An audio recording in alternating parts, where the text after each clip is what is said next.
So the next thing is, one thing that's I think happening to a lot of people right now is you were strength training, you were getting stronger, you were doing your thing, and now all this disruption happened, and now you decided that walking was the best thing that you could do.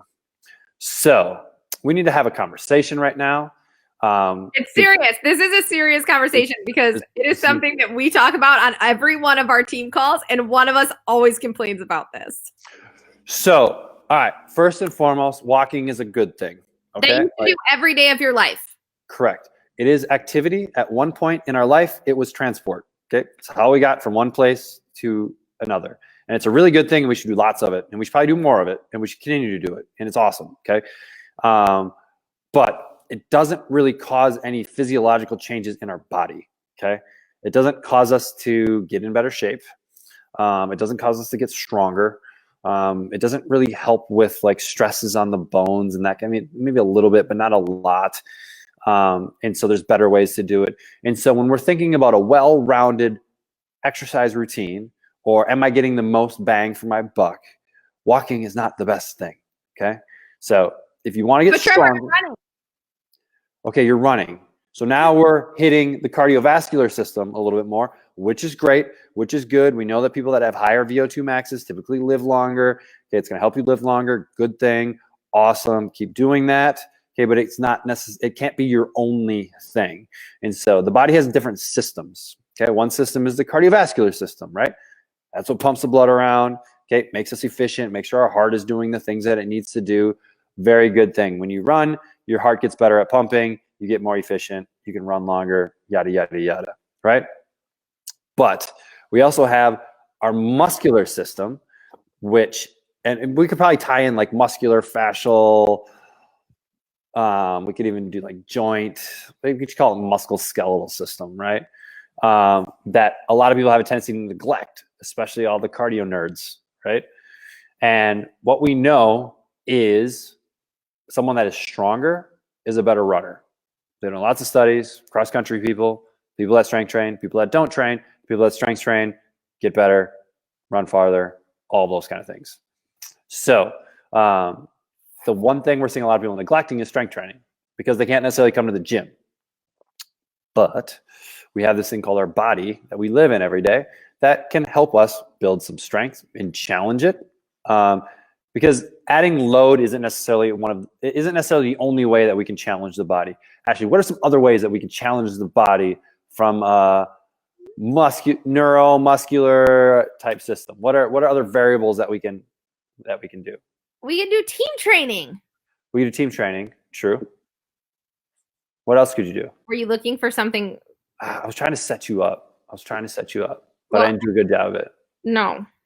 What? So let's say I'm by myself. Let's say I'm all by myself. I'm training all by myself. Oh, you want like what can I do? Body. Yeah, what are some other variables that I can change in order to challenge? You can change your time under tension or your tempo. So that means like you're not just going to like do a squat. You're going to lower for 3 seconds or 5 seconds, and then instead of getting in the bottom and boinging right back up, you're going to hold in the bottom. You're going to completely stop all your motion, and then you're going to bring it back up. You just read Tessa's comment and laughed. Yeah, I did. It was funny. Well, Tessa, not everyone has a full gym in their basement like you do. This is true. So tempo is a huge one, or time under tension. So the amount of time you are moving the load that you have, whether that's your body or it's a dumbbell or a kettlebell or a barbell, like all of that can be applied in time under tension. So yeah, time under tension, tempo is great. Just take push-ups, for example. So I'm gonna rock out maybe 20 push-ups, but if I make them take 5 seconds to go down, pause for a second at the bottom, and take 5 seconds to come back up, I bet they don't get 10, right? And so another thing is stability. So doing more single leg variations of stuff rather than double leg, right? So let's say I want to work on my legs. I want to work on my quads. Okay, I want to get them right. I got my short swim trunks coming up soon. Got to get the quads popping, right? Your poor wife. So maybe instead of doing 2 leg squats, I do a single leg squat, right? So I do a single leg squat to a bench, or if I'm really good, doing full pistols, adding that, moving from a bilateral exercise to a single limb exercise. And we can do with push-ups. You can do 1 hour push-ups. That's like what makes team training so valuable though. Like we are thinking of those things and you guys don't have to, or semi-private, like that's what we offer is that we don't. I do have great legs. Oh my God. Aaron said if I was a girl, I would have phenomenal legs, but as a boy, I don't. I guess not. I don't know. My legs are like tree trunks, so I don't understand. Quad popping. Yep. Funny. I don't think we should talk. I think we should let them commentate and let people comment and then right. So that's the value of having a coach, right? They're like, hey, this is too easy. Okay, try this variation. And we're giving a ton of variations and like making sure we are hitting single leg stuff. Like I understand you only have a kettlebell at home. Well, you can't deadlift a 12K kettlebell.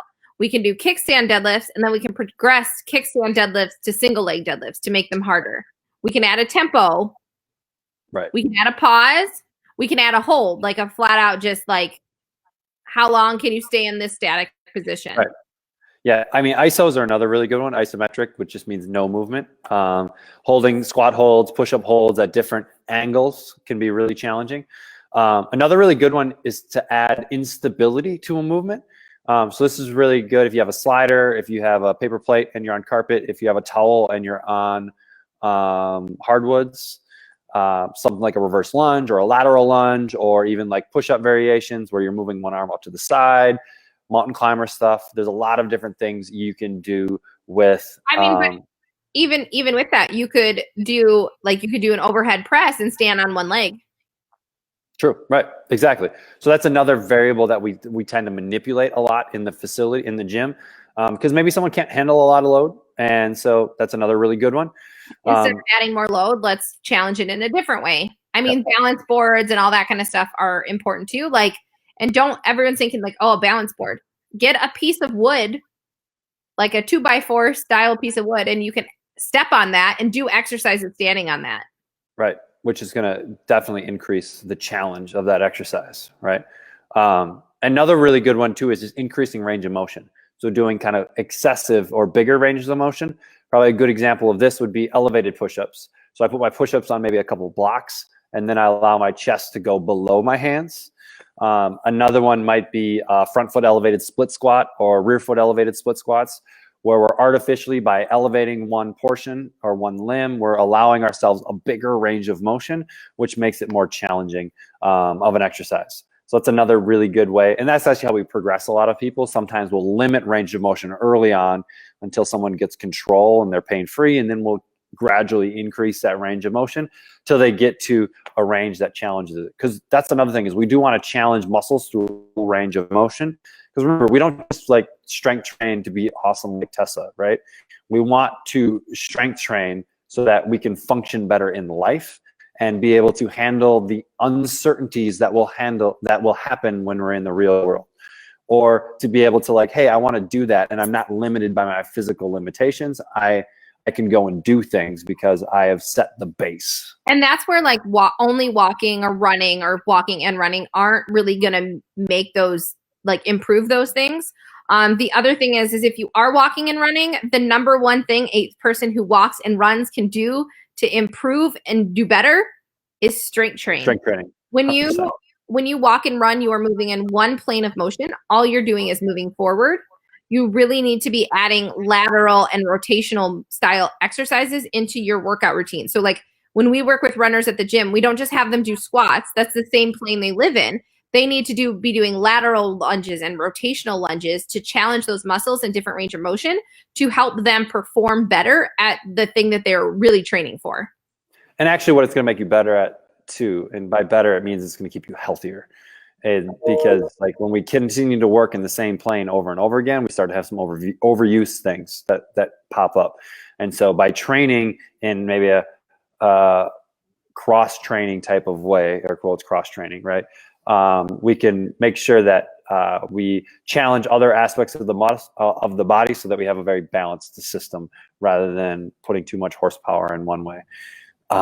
So hi Quadzilla. Nice.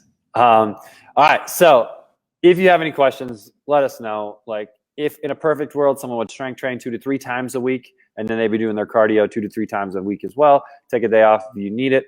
And cardio doesn't mean like blast yourself every time. It means maybe a hard day, a medium day, and a light day.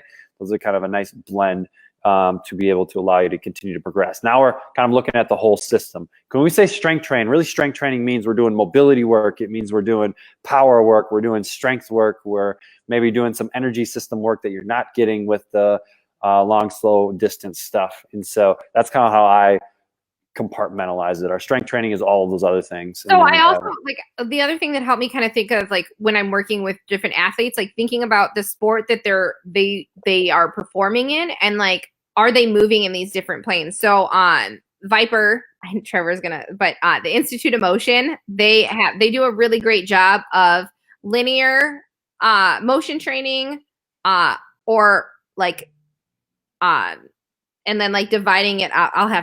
It's 4 quadrants, and you can basically put the exercises that someone's doing into quadrants, and actually like it should help you hit everything, whether they're linear or they're rotational or that kind of stuff. So making sure people are moving all the different ways. Right. When we design stuff, we want to design frontal plane, sagittal plane, and transverse plane, right? So in a workout, someone should probably be moving in all of those planes.